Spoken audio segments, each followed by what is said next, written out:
కాకినాడ జిల్లా కార్యదర్శి గంట కొండలరావు జిల్లాలోని పలు ప్రాంతాల్లో పర్యటించి మొక్కలు నాటారు. జిల్లాలో ఇప్పటికే తల్లికో మొక్క పేరిట మొక్కలు నాటినట్లు కొండలరావు అన్నారు. ప్రతి ఒక్కరూ ఈ కార్యక్రమంలో పాల్గొని మొక్కలు నాటాలని పిలుపునిచ్చారు.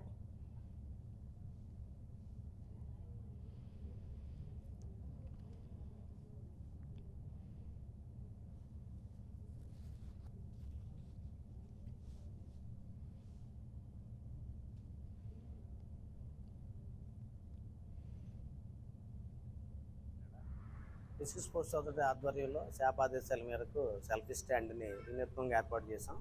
ఈ సెల్ఫీ స్టాండ్ ఒక ముఖ్య ఉద్దేశం ఏంటంటే టీమిండియా భారత్కి ఆల్ ద బెస్ట్ చెప్తూ మన 117 మంది భారతీయ క్రీడాకారులు మహిళలు పురుషులు కలిపి 117 మంది ప్యారిస్లో జరుగుతున్న ఒలింపిక్స్లో పోటీ పడుతున్నారు.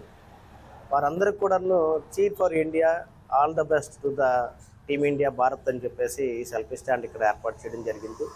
క్రీడా సంఘాలు, క్రీడాభిమానులు అలాగే క్రీడాకారులు అందరూ కూడా వచ్చేసి సెల్ఫీలు దిగుతూ వాళ్ళ యొక్క విషెస్ని తెలియజేస్తున్నారు. అలాగే మన ఇండియా తరఫున ఇప్పటికే మనకి 2 బ్రాంజ్ మెడల్స్ సాధించినటువంటి మొట్టమొదట మహిళగా షూటింగ్లో మను బేకర్ని ఇక్కడ కూడా సెల్ఫీ స్టాండ్ మీద కంగ్రాచులేషన్స్ చెప్తూ అరేంజ్ చేయడం జరిగింది. అలాగే మనం భారత టీంకి సుమారు డబుల్ డిజిట్ మెడల్స్ వచ్చే అవకాశం ఉంది.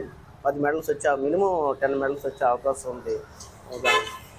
అలాగే మనకి బాక్సింగ్లోన, బ్యాడ్మింటన్లోన, అలాగే మిగతా